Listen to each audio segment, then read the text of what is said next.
Good news, everyone!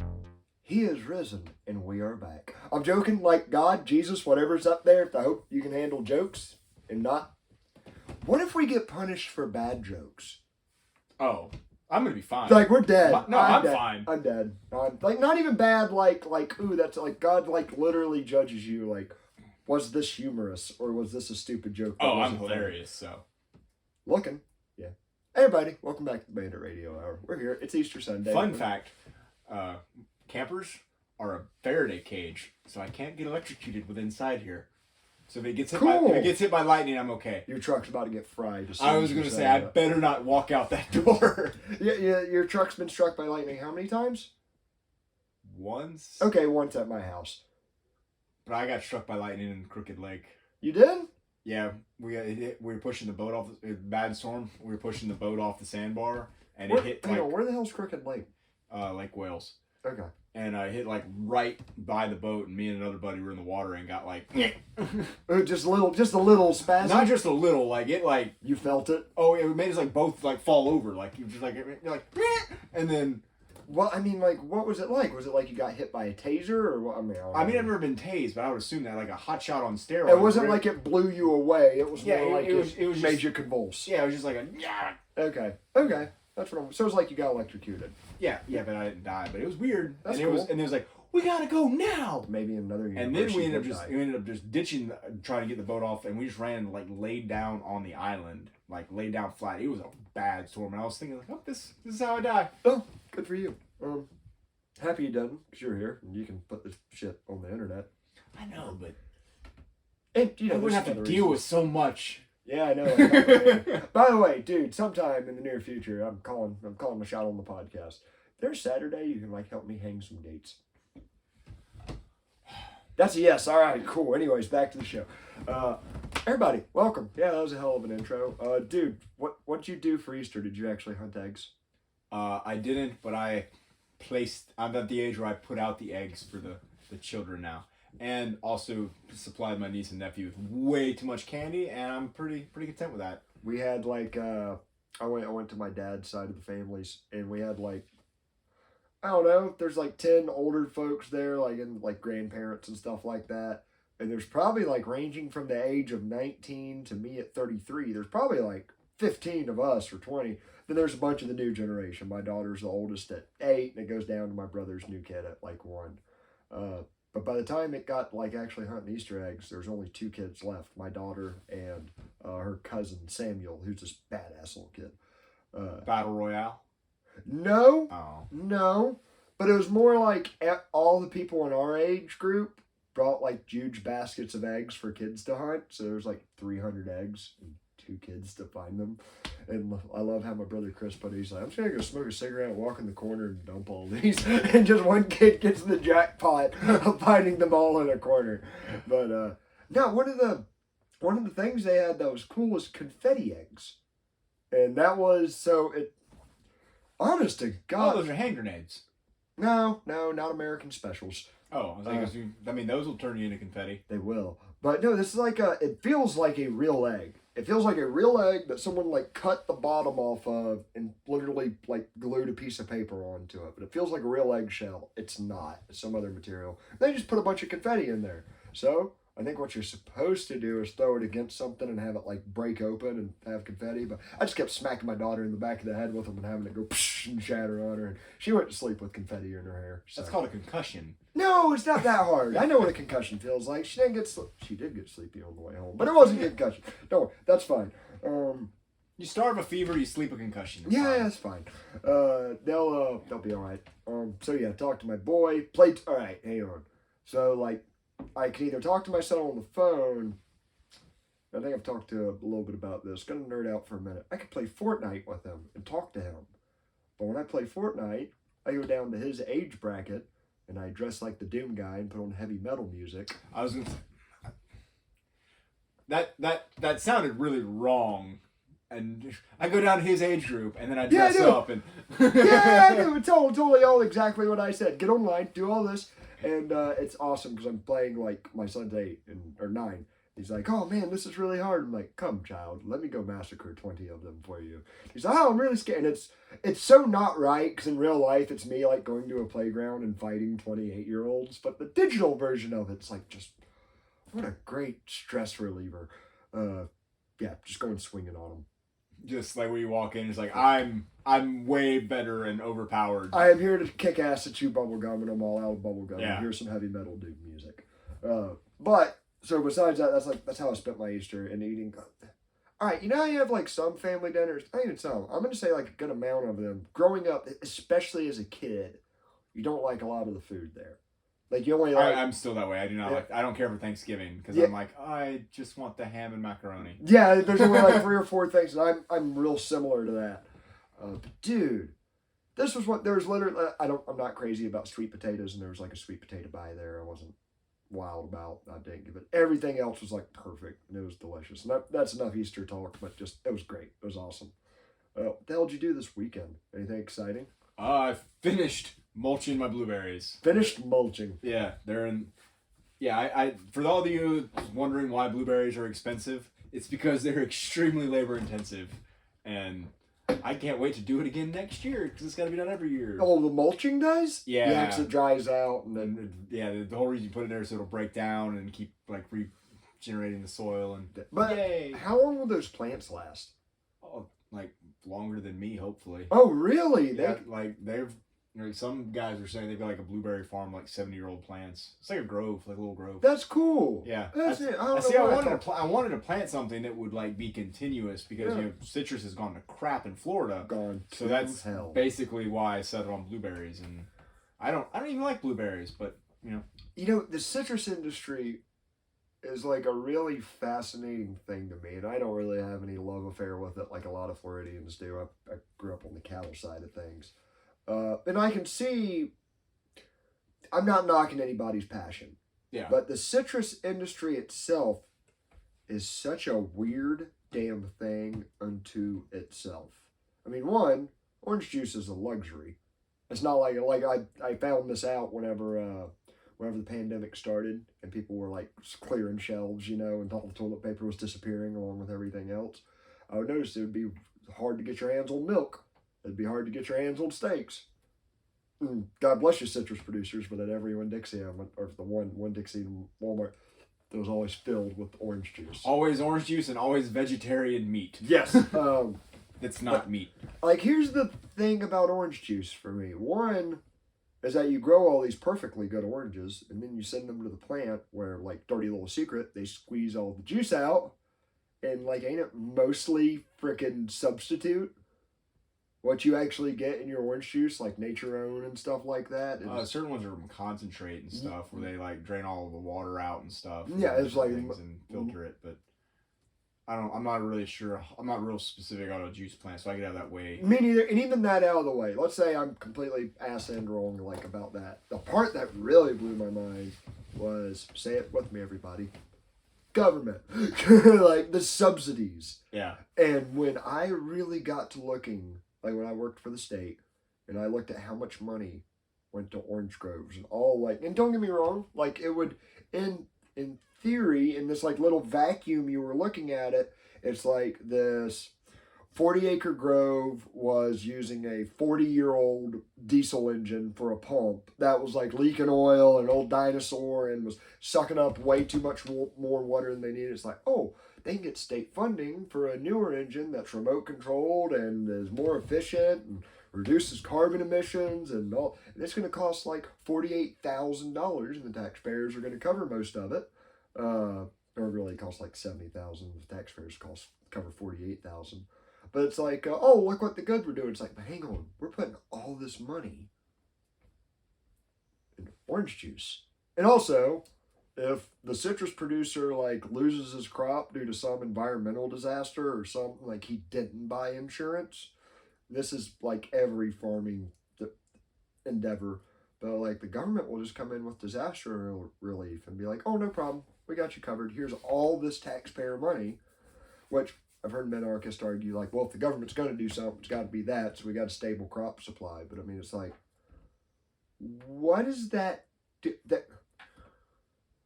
that is having an effect on not just the cost of the end product, not just that orange juice you're buying at the store.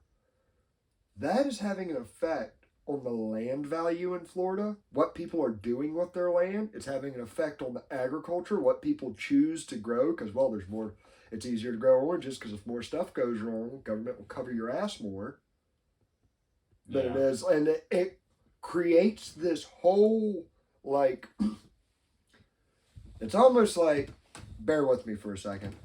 It's almost like you got an upside down pyramid that's like standing on the point. And if you keep it to just like a little bit of stuff, that's not very hard of a thing to do to balance on a point. But the bigger this damn money supply and like all the stuff related in the economy to that one point branches out, it just becomes so top heavy. And you start seeing it crash. And I know like, I know with citrus, it was mostly like greening that did like the final death blow for it. But man, when I saw the money getting, I feel like demand also was kind of going down too. Demand was going, and I mean, you look at the campaign ads growing up. I mean, we were like, get you a fresh glass of Florida OJ. And there was so much advertising. I know there was like the Florida Citrus Council that like would, there'd be like these. It's like beef, it's what's for dinner. There would be these non-governmental entities that would be like, we're going to take money from all the farmers voluntarily. We're going to ask them for it. We're going to make a commercial for them to try to sell their product better. Like that's cool. Don't mind that. But then it would start getting like legislators like, hey, y'all need to make laws that favors the citrus. And one of the biggest ones I saw was whenever we were regulating how people fertilize, there was all these really strict regulations that applied to sugarcane growers, applied to cattle producers, it applied to everybody, but there was a hard asterisk that said, not citrus producers.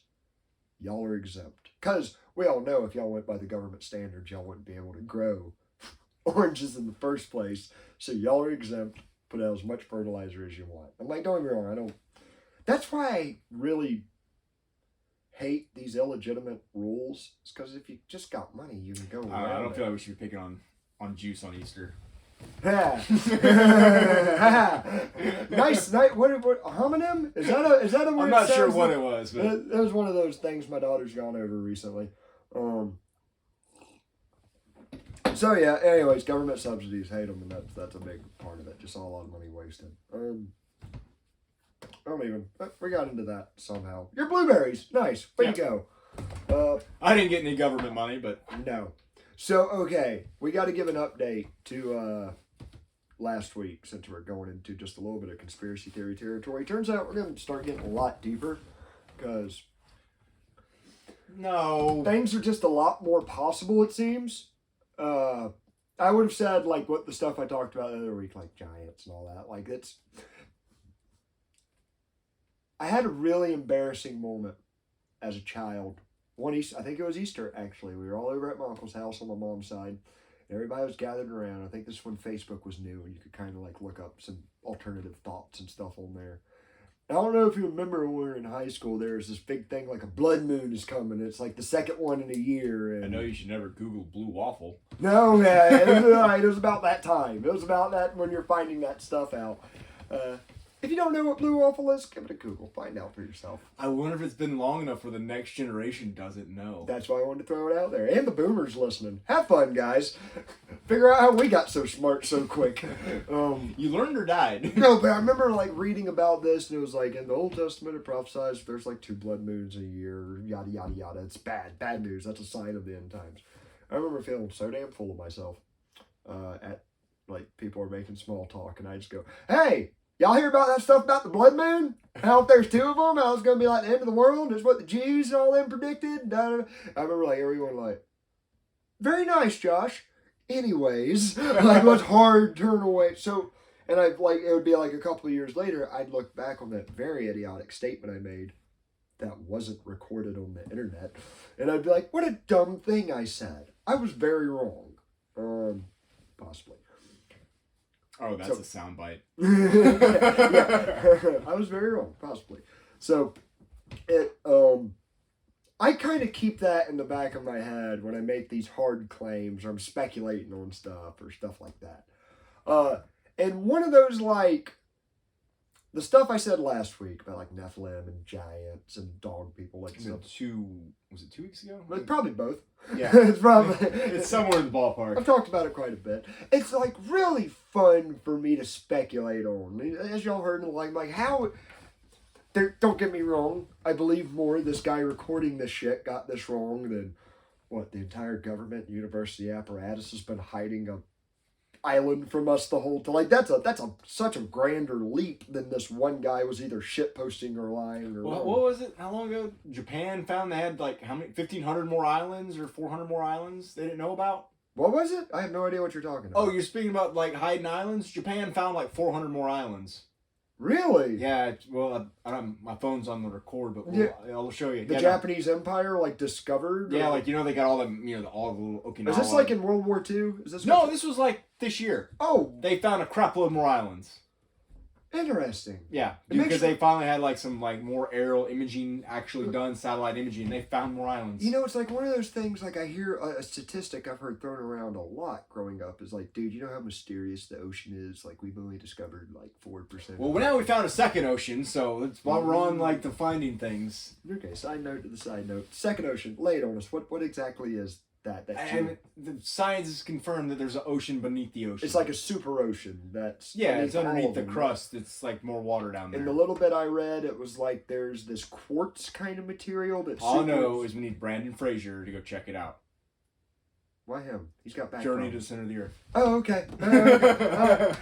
Okay. Like he's like very crippled now. I like his movies. Don't get me wrong. Action, American Hero, The Mummy, Chef's Kiss. Dookie. Yeah. George of the Jungle. But so there's a super ocean under there that we found. It turns out they found that out in 2012. But yeah, I saw. I think it's confirmed now, or the article went around again. But yeah. Which that kind of ties back into Noah and a flood and it being like weird how there's water coming out of the earth or something like that. Don't quote me on that. That's some speculation. But like I said about that ocean, like 4% thing, like that is fascinating. We've only discovered like 4% of the ocean. I'm sure there's a lot of mysteries down there. I'm not knocking that statistic at all, but I go like, what about the land? Like there's tons of land that we're just getting satellite imagery on. And they're doing like, the ground penetrating radar in the Amazon where they're finding tons. Do you know what I'm talking about with that? The ground penetrating radar in the Amazon? So... Tell me more about this Amazon penetration. Yes. Snoo. They flew planes that have ground penetrating radar over the Amazon, and there are parts that's just been dense jungle for as long as modern civilization's been looking at it. And they find where it's like, oh no, there's actually like cities here that the jungle just consumed. Right. Like as soon as those people were wiped out by whatever, like it took no time at all for the jungle to just absorb it and overgrow it, but they're trying to like excavate and find this stuff. But dude, I know there's parts of Florida they only have on like satellite images, and don't get me wrong. Let me think. So I'm hearing my dad in my head overcorrecting me as a surveyor. He's a land surveyor. So like I know there's land, like I've been with them along like the stake lines and stuff like that. And you do cover land as a surveyor. You find like the boundaries between one land and another, and where property ends and another starts. See, but like even then, and that's like I'm trying to think of the most thorough job I know of that covers land. Like even then, you're finding corners. Like and it's for this one specific objective that you're like, I'm not out here looking for frickin' Indian tools or something like that. It makes you Did you ever find anything cool? Rods, corner posts. Dude, we were in Mayaca, which is like overgrown woods, and I remember we were just off the highway, and it was me, my cousin Brian that works for my dad, and a guy named Jimmy what's his name, Jimmy? Yeah, Jimmy, who was like a kind of a sawed-off redneck, but still lovable. Probably fight you in the drop of a hat if he had a couple of beers. I liked him just fine. But I remember we had to find the corners on this property, and dude, it's like it was an open pasture, but in the corners it was just thick woods. And you got to find in the corner where somebody put a rod like 50 years ago or 25 years ago, and it's get a metal detector, a shovel, and an axe, and go cut through roots and try to find this damn thing and cut a straight line to the next one. So a guy with a little tool can see straight line and get the reading of how far it is. Anyways, way too far down that rabbit hole than I intended. There's so much like land that's not been thoroughly investigated. There's deserts that used to not be deserts that proto-advanced civilizations could have like used. When I say proto-advanced, like past caveman, but not like writing shit down. It's like just prehistory people could have easily, like, I think of the Sahara used to be a lush jungle. However, saying all that, a lot of that speculation.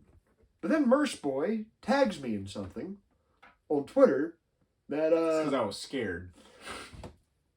It was one of those things that damn near made me like, no, not damn near made me, I'm going to be literal about this. I jumped up from the couch and went, oh my God, oh my God, oh my God. Ran to the back porch, immediately lit up a cigarette, went, oh my God, oh my God, oh my God. And stand by for a second, everybody. Let me just pull this up. It's too good. What? How did you come across this, Merce? I was just randomly scrolling. I don't remember what I was doing. It was just like one of those that like just screwing around on Twitter. Yeah, it's like one of those. It's not necessarily somebody you follow, but it's just something like similar in your wheelhouse. It was like one of the things at the top of my feed, and I just read it. And I'm like, It's from Dom Lucre or Lustre, or I don't know. It's a black guy's last name. I could be wrong about it, but he's one of the like better investigative journalists on Twitter as far as covering stuff. He tends, like, let me do a little bit of devil's advocate and stuff. Like, his investigations tend to lean like almost very anti-establishment, very like, and he's not even like a right winger. I think, like, I'm looking here at his profile. His first thing is like put the homeless in homes. Like, I don't really know, his politics could be all over the place. But his main thing is he does investigative journalism. He's done some really good digging into FOIA requests, which is Freedom of Information Acts. Really good at going through like the deep reports and pulling out the files and stuff that's within them.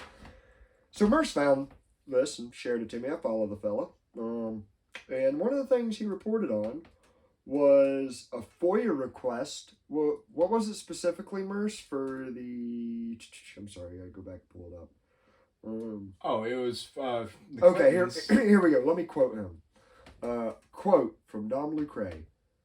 Quote, a leak from the FOIA release of the State Department emails, allegedly, that's a big word in the middle of this, allegedly, confirms a claim that this email is from Hillary Clinton on December 13th, 2018. Quote, requesting the documents pertaining to the resurrection chamber of Gilgamesh, the location of his body, and the location of the buried Nephilim. Unquote. So, that's State Department, right? State Department requesting documents pertaining to resurrection chamber of Gilgamesh, location of his body, and the location of buried Nephilim. Now, I've seen this spun the other way, that like let me just go ahead and strengthen the defenses of the counter argument real quick. I've seen this spun that this pertains to some tablets that, like, during the Iraq invasion, we like took a bunch of stuff, like old artifacts from like the Mesopotamia period and stuff like that, brought them back to the United States that pertain to the story of Gilgamesh, and that we were returning them. I'm like, all right. Yeah, because we're going to do the right thing. Yeah.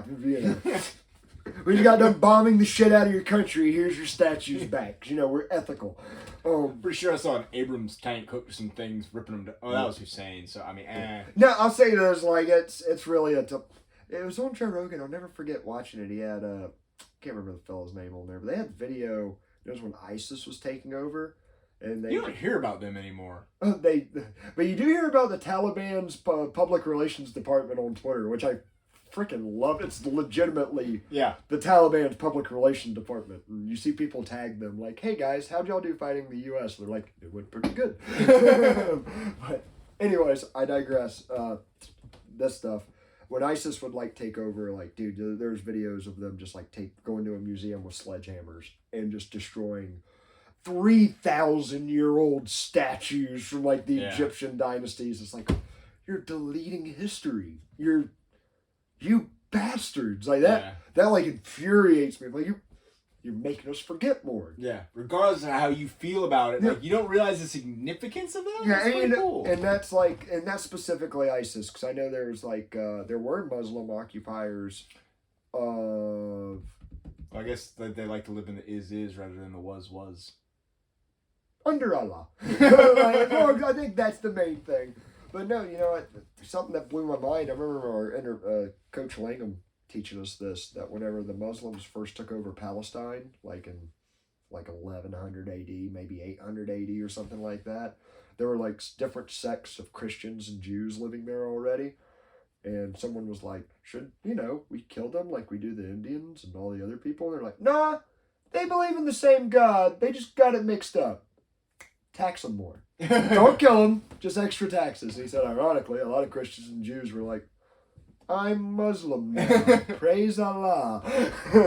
Let me keep my money. But I digress. That was a long turnaround. So the argument is, that's pertaining to returning like these archaeological things of archaeological significance. But then why does it literally say, and I'm looking in the report, people, I don't know if you can Google this, but it's the literal FOIA requested page. Requesting documents pertaining to the resurrection chamber of Gilgamesh. All right, that sounds like it fits their little rebuttal. The documents pertaining resurrection chamber of Gilgamesh. Then immediately, the location of his body. All right, time for Gilgamesh. You know who Gilgamesh is? I feel like I should, but I've gone blank. The best analogy I kind of elevator pitch I threw to my brother. You know the story of Beowulf. Yeah. How it's like the oldest European or British legend of that's been. Gilgamesh is like the Indian version of that, or Mesopotamian version. Okay. And it's much older than Beowulf. It's like the oldest recorded story we have. Right. And it reads something akin to like the epics of Hercules. It's like Gilgamesh was this like 10-foot tall Sinbad. Really close to Sinbad the Sailor? Yeah, I don't know. I was like, I had to think, I'm like, was Sinbad a real person? No, the story is of Sinbad the Sailor. Yeah. Like I immediately went to Bluto and Popeye, that old cartoon. I was like, hang on, Sinbad real? This is a new conspiracy theory I don't know if I can wrap my head around. The modern comedian. Yeah.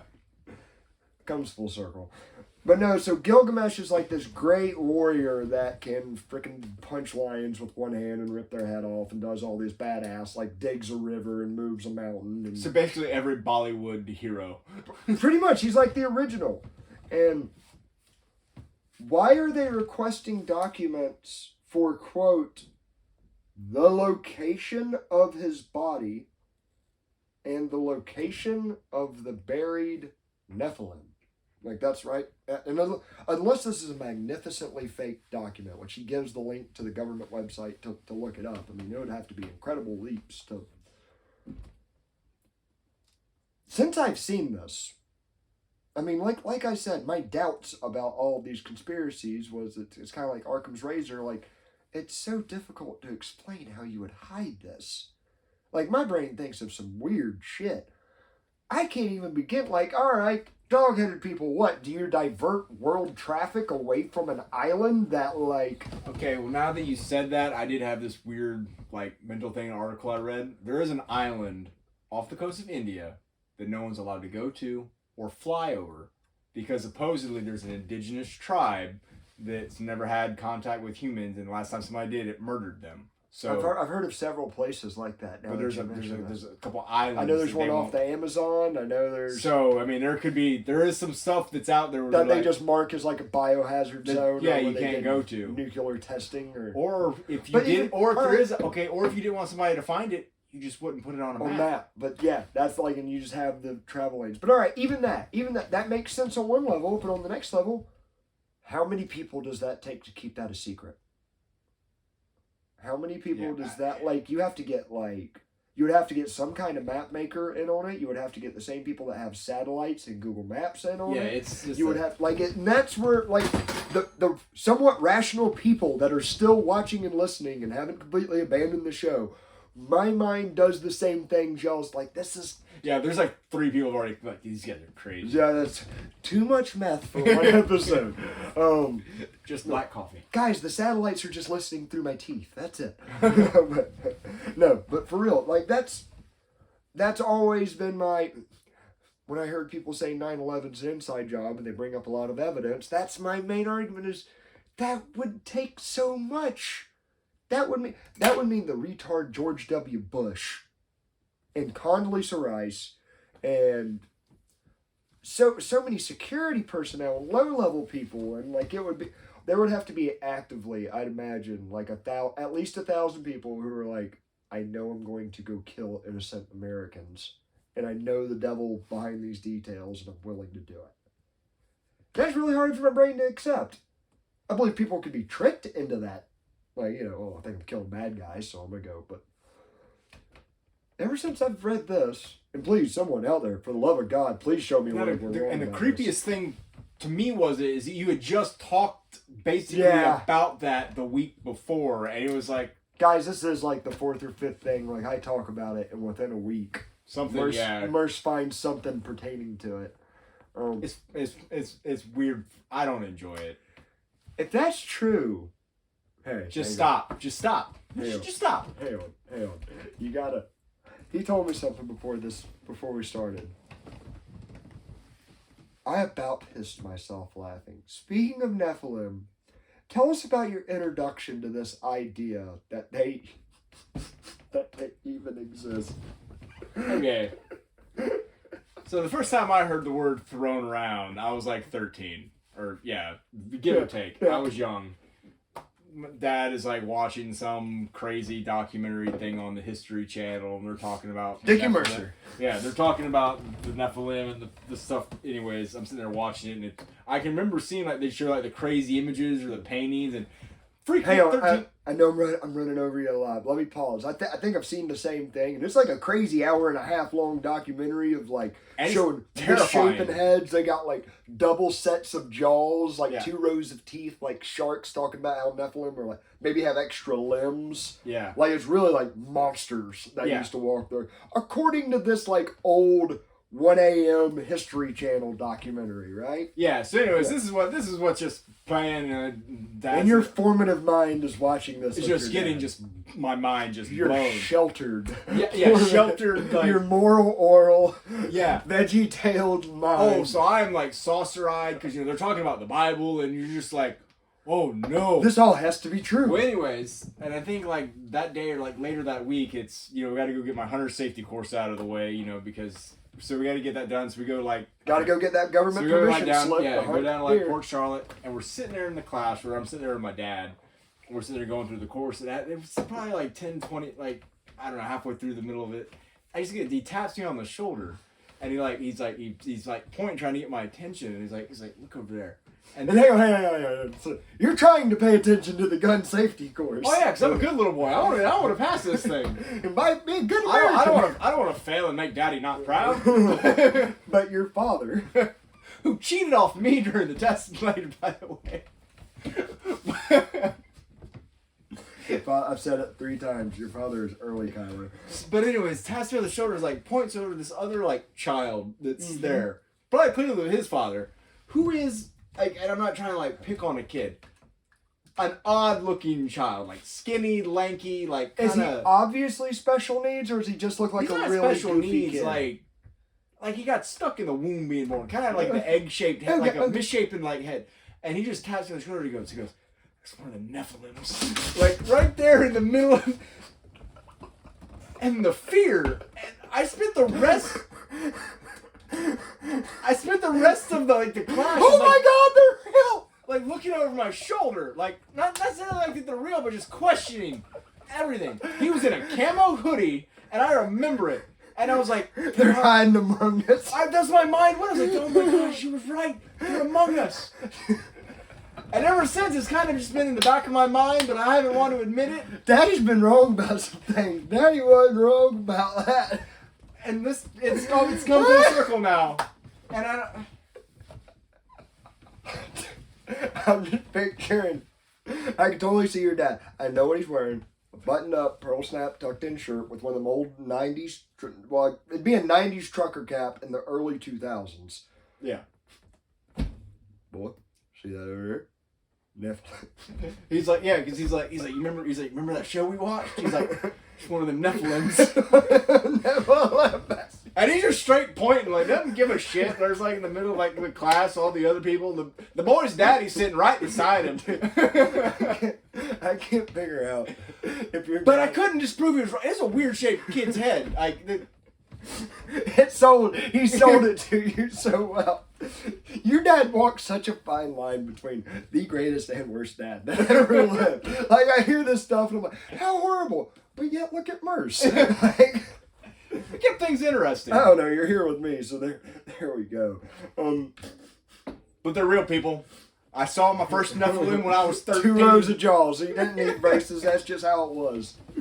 Oh shit! And they're armed. They know how to use weapons. That's what my mind thought. I was like, oh gosh, they're learning how to use guns. For the Bible readers out there, I mean, when a name drops Goliath and it like says very matter of factly, it's like he's big, because he descends from the Nephilim, and it's like, oh, Well, that's why they're trying to learn how to use the guns, Yeah. because he got killed by a firearm. upgraded. Mm-hmm. Nice, nice. It's more of a stone arm. Yeah, but he fired it from the arm. He fired, but he threw it. But what I was trying to be witty, it didn't work. What the hell else? Oh, dude, hang on. Yeah, there was like one really cool thing that happened today. Like, really impressed. I went to church, which I don't do it every Sunday or nothing like that, but I like going with my mom. I'm making her happy. I think that's the reason most people go to church, is make some lady happy. Go with my mom. Go in there. And the preacher is like this really Southern Methodist, but not like you like, the fire and brimstone. He's much more like a little bit of sugar in his mouth. Like, just kind of talks out the side, real nice dude. Kind of a nerd, but I like him. He's a good dude. But he talked about something. He answered one of my criticisms of church. And this is something that's kind of driven me crazy. And that's that, like, every Easter of my life that I've gone to church, I have heard the same story. Yeah. And God bless y'all, I get it, like, name drop it, mention it, and let's move on to he is risen. He is risen. Did everybody know? He's risen. We know. Peter denied him 3 times before the cock crowed. Like, we all, yes, we know John and Luke's different version of things. All right, we get it. One's more literal, one's more figurative. No. This preacher went on a different rant. I really appreciated it. And what he talked about was some like real heavy shit. He's talking about Paul. And for those of you that don't know, Paul is not like one of the disciples that hangs out with Jesus. He's a dude a little bit later who starts out as Saul, killing a lot of Christians, then finds Jesus and turns into Paul, changes his name because he like lives for Jesus. And Christians have an underground church? Better call Saul.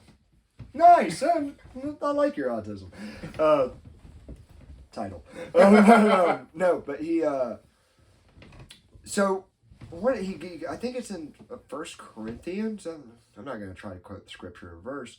One of the things Saul really hits on, it's the first time I've ever heard a church say this, is he goes over the evidence of if Jesus resurrected or not. And that part was like kind of cool because I hadn't really heard it from and he goes like, how do we know this happened? He said, all right, we have talked to, we've not only heard from his 13 disciples and the women that were there, but by my count, at least 500 people eyewitnessed and interacted with Jesus after his death. He goes, when Paul even talks about, like, one of the conspiracies is that Jesus was not really dead, that he, like, went into a coma, and then, like, 3 days later, he kind of got woke up and went out, and he goes, no, we know this isn't true, because in order for that to happen, the guards would have had to have been asleep on the job, and they'd be executed for something so wrong. But that part was cool. I've never actually heard that fleshed out. But then what Paul said next, I'm like, dude, thank you. He goes, but here's the thing. He goes, what if we're wrong? and I've never heard this in the Bible. He goes, what if we're wrong about this? He goes, I'll tell you the weight of what happens if we're wrong. We're all going to hell. He's like, we have besmirched God, and like we have totally detoured from what he's wanted, and we will pay for this. And he's like, if we're wrong about Jesus, we've put a God before God. We've made an idol out of him. We've like he kind of goes through the list of like how screwed we are if we messed this up. And I'm like, thank you. Like that makes me trust this book more. If it's like, hey, here's the weight of like, if you believe us and you're like, it's humble. Yeah. It's not this very like, don't even question. We're so, sorry, I didn't mean smack table. Don't even question us because we're so righteous. It's this very like meek, like, guys, now you gotta remember when he's writing this, Christianity's not popular. Yeah. He's killing them for fun. No, they are like little hidden small sects. Like by today's standards, they're cults. Yeah. They're very extreme, very weird, different cults. And he's like, if you join one of these and you're wrong, like not only are you gonna get fed to lions, you're going to hell after it. And people are still like, all right, I take that responsibility. I get it, but I seen it. Yeah, and it was like, damn, I appreciated that. Yeah, I don't know. I think we all, even me as someone that grew up a Christian, stereotypes exist for a reason. We've all seen the Christians that are like look down their nose at everybody and you must have things in a proper order or you can't worship God in the right way or something like that. That really turns me away. But whenever you see this there's this like, I think this is true with just about any religion, but it's not Christianity the most because I grew up with it. There's this really like subtle beauty to it that like, I don't know, as far as humans interacting with each other, the main thing about it is it blows my mind that a guy 2,000 years ago when we're stoning people to death is like, hey, I know he killed your kids, maybe forgive him. Like, that to me is just a bonkers idea in of itself. Like, well, hang on, no, he said not kids. I'll get you for that. Yeah. he said, no, you don't touch with Jesus' kids. Yeah. Quote it, Merce. What's it? What is it? It's Matthew, I think 18:6. It's like, anyone who causes when the little ones who seek me to stumble, is better to have a millstone tied around their neck and thrown in the depths of the sea. All right, if they kill your dad, like like you got to forgive them. Which even today, I'm like, that's rough, dude. Put it 2,000 years ago when they're like maybe nailing my dad to a cross. I'm like, that's even more rough, dude. That's pretty based. That kind of stuff. That's pretty badass. That some dude back then had that mindset. And if he's son of God and all that jazz too, that's even cooler. I hope he's cool with my jokes. I really, really hope he's cool with my jokes. So, yeah. Yeah, no, religion can be eye-opening. In a completely alternate direction, you know the song we all hated in middle school, Cha-Cha Real Slow? Two-step one time. Oh. Two-step Oh, yeah, one yeah. time. I don't think it's called Cha-Cha Real Slow. I don't know. What the hell else do you call it? It's just the Cha-Cha Slide. Is that it? Yeah. Did you like that song? No. I made my blood boil. Because it was even... It's about one of the only dances I can do, but I don't like it. I was so awkward. It would tell me the specific instructions of the dance, and I still could not execute them properly. Not within the time allowed. Two-step one time. Oh, shit. Literally, every time. Or you gotta think about it, and then you're already off a whole... Yeah. And then you're bumping into people because you do it to the left while everybody else is doing it to the right. Hated it. Me and my brother... And now, thank you, it's stuck in all you sons of bitches' heads for the rest of the day. Cha-cha, real smooth. Boom, boom, boom, boom, boom. However, as much as I hate that song, bear with me, heavy metal version. Of that song? Cha-cha, real slow. Boom. I think that... I'm picturing the mosh pit. Yeah, no, when I say heavy metal... doing it. I don't mean Korn, I mean like Screamo stuff. I'm yeah. Like, and I don't even like Screamo. Not Screamo, hang on. I'm picturing the viral video of the people under the bridge doing like the weird dancing. I'm picturing them like doing it to it. Yeah. Like the people that did Soulja Boy in heavy metal. Like I want them to do that. I don't know, fun thought I had. I hate that song so much. That'd be a neat inverse of having such a hatred for this. I'm like, I think I would mildly like Stop. The way your It's track gonna come record out is going to go tomorrow. viral. Like It's going to be a #1 hit tomorrow. And we'll have 20 views on YouTube. It just permeates the atmosphere. But yeah. So what, you're not actually doing work this week? I mean, not paid work. Well, a little bit, but it's supposed to rain. Oh yeah, dude, we're supposed to get a lot of rain. So I probably won't be doing a whole lot there, but so it'll be nice if I get caught up on some other stuff, laundry, some life. We finally got like a little bit under. You got under an inch today here, and I think at our house we got. It's literally the first time it's rained since January. Damn, is it? Yeah, I think because we started planting watermelons like February 6th ish, and it sprinkled down there one time. I don't think it rained here, so it was either it had to have been since. Hey, tell him what. So, and one other thing I tried to do over the weekend on Good Friday, the good day, me and my daughter tried to kill a gator. Tried very in vain. We didn't get it done. But one of the things we noticed, and it really blew my mind, and I want you to reiterate what you told me. It was like, this was a big gator, and it was a pretty smart gator. It knew when we were trying to shoot it, and it would just stay underwater. But when it'd go under the water, and we got to do it. Hey, on FWC, that might be listening. It's eating our freaking calves. Piss off. But like when it'd go under the water, it's a nuisance. Yeah, I would see it like blow a ton of bubbles, like a ton, like way more. I've seen gators go under and you see their little trail of bubbles. No, this is like not jacuzzi levels, but more than normal. And then I just start seeing chunks of dirt and stuff like just kind of float up to the top, like everything from like loose dirt that's kind of hitting the surface to like chunks of it. And I looked at Lily, and Lily sat with me. She's like, "What's it doing?" I'm like, "I think it's walking around on the bottom or something really difficult." What was it doing? Oh, they'll dig a cave. Yeah, explain this. Like they'll dig gator like a cave down under there and kind of go into surface and then like pop back up into like an air pocket or something. See, I've heard of that on creeks and stuff and that makes sense to me. On a creek, you find a bank and then it's got like a real steep man-made dug pond though too. I just didn't think they could do it in man-made pond, and I want you to know I told all my family about it there at Easter, and they all looked at me like, "There goes Josh with this blood moon bullshit again." Like, no, I swear they can dig a hole. My father also told me that too, so he could, Nephilim. Although I will say this, I've told a couple of people about what you said about the woolly worm, and I feel smart every time. So like, that's, for those of you that don't know, I think I said it, we have a woolly caterpillar that's like orange and it has black fuzz coming off of it. And as you said, the more black fuzz it has, the harder the winter's going to be. Yeah, it's like the Indian way they judged it, or it's like in the almanac. And on the spot, I went, I'm calling bullshit. I'm going to Google that. And I Googled it, and it's like true. And it's like, no, the hairier, the more black fuzz you see, the worse of a winter it's going to be. And I told a couple people that. And they're like, bullshit. I'm like, Google it. Google it right now. I was a non-believer. I converted to caterpillarology. But hang on. We're doing some religious talk tonight. There was one other thing that I saw really on the way here. And I know what the redneck part of me believes instinctively, but I'm trying to have a more critical outlook on it. And dude, the Dalai Lama's sucking kids' tongues.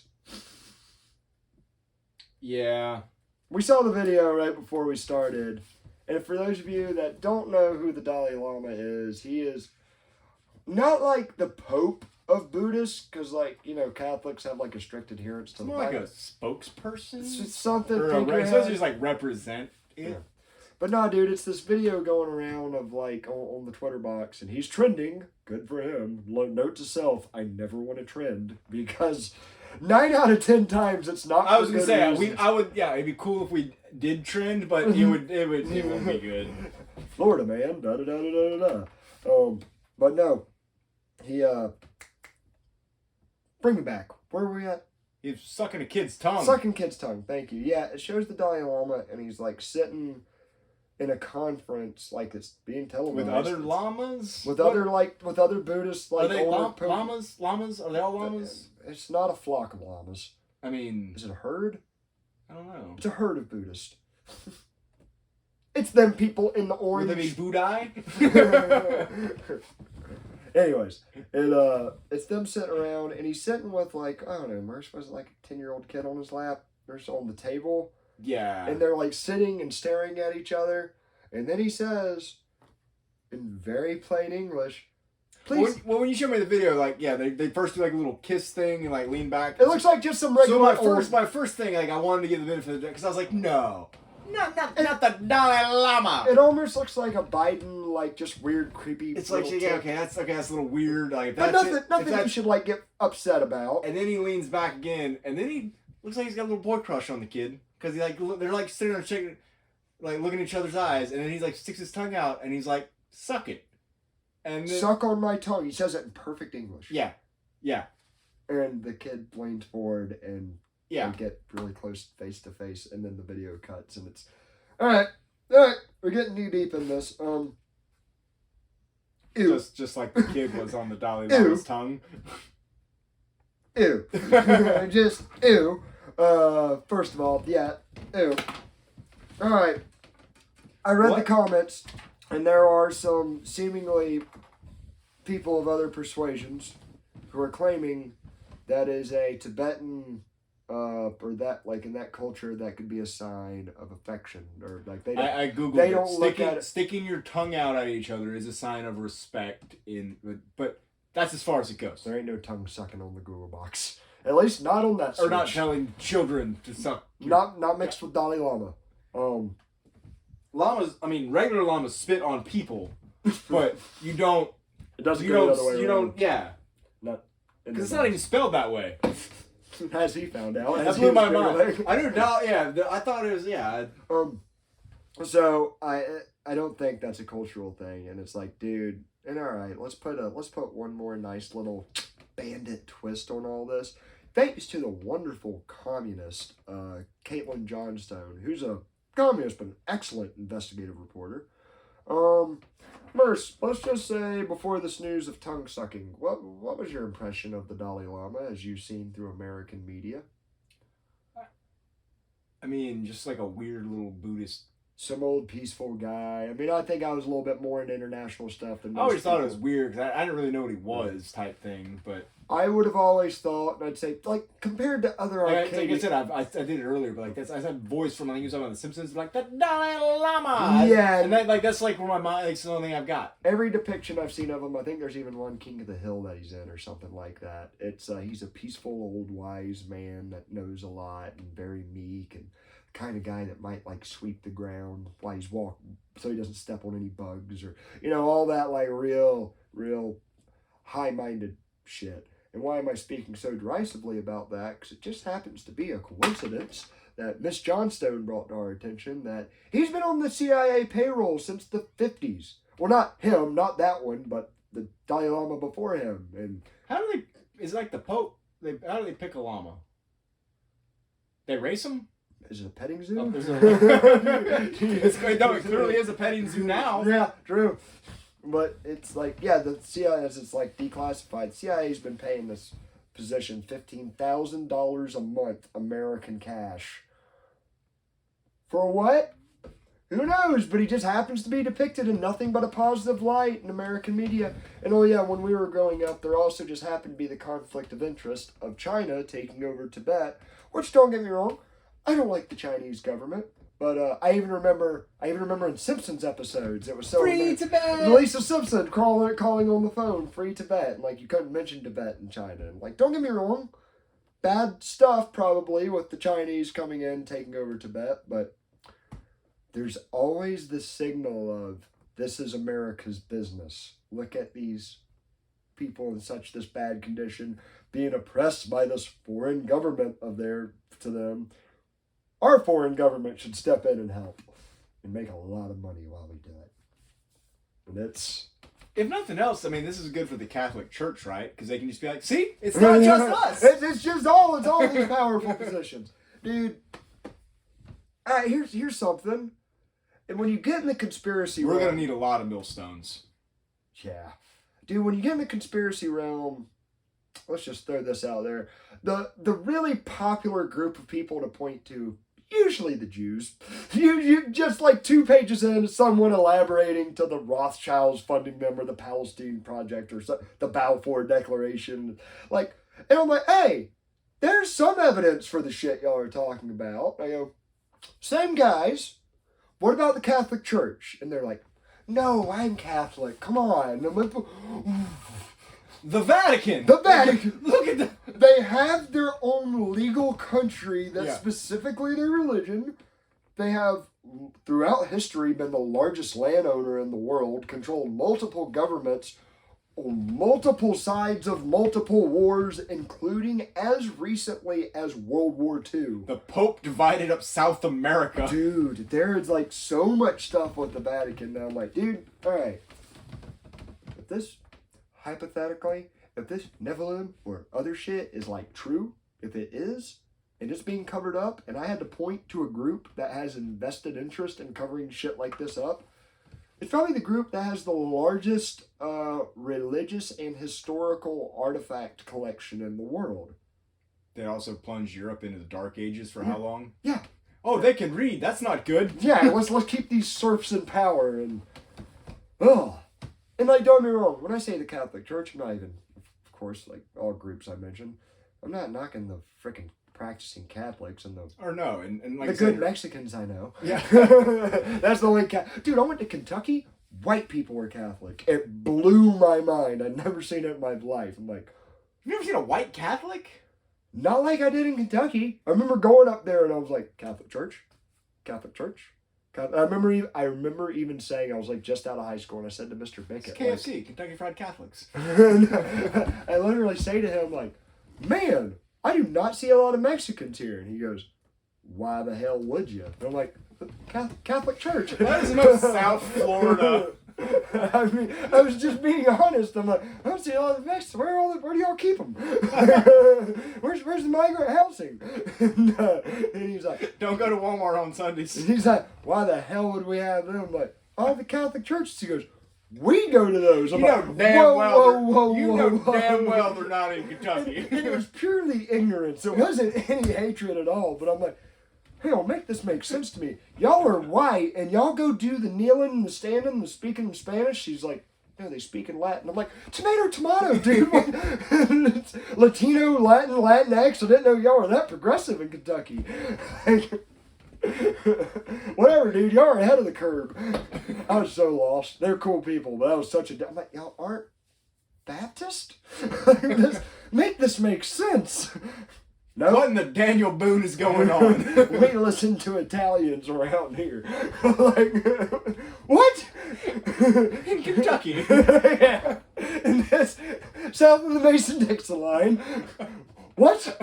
Although just recently I found out the Italian mob, a lot of its roots can be traced back to actually Louisiana and New Orleans. And I'm like, not New York? No, but I heard that like in a blurb and did absolutely no research, so take that with a grain of salt. Guys, I hope this was fun. I didn't even know what the hell we were going to talk about when I showed up and we just started rolling. I wrote down a couple of things and 3 of them I couldn't even figure out. Merce, what's going on with you this week?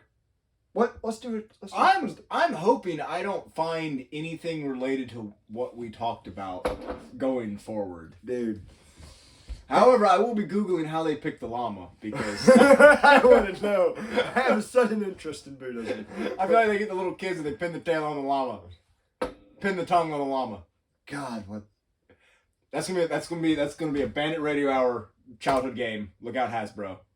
Let's not associate our name with Hasbro? Oh. No, with pinning anything on children. No, you pin it on the llama. Okay, all right. Pin the evidence on. All right, guys. Hey, follow us on Twitter, Facebook, YouTube, all that jazz, where you can find the podcast. Thank y'all for listening. See y'all next time. Bye now.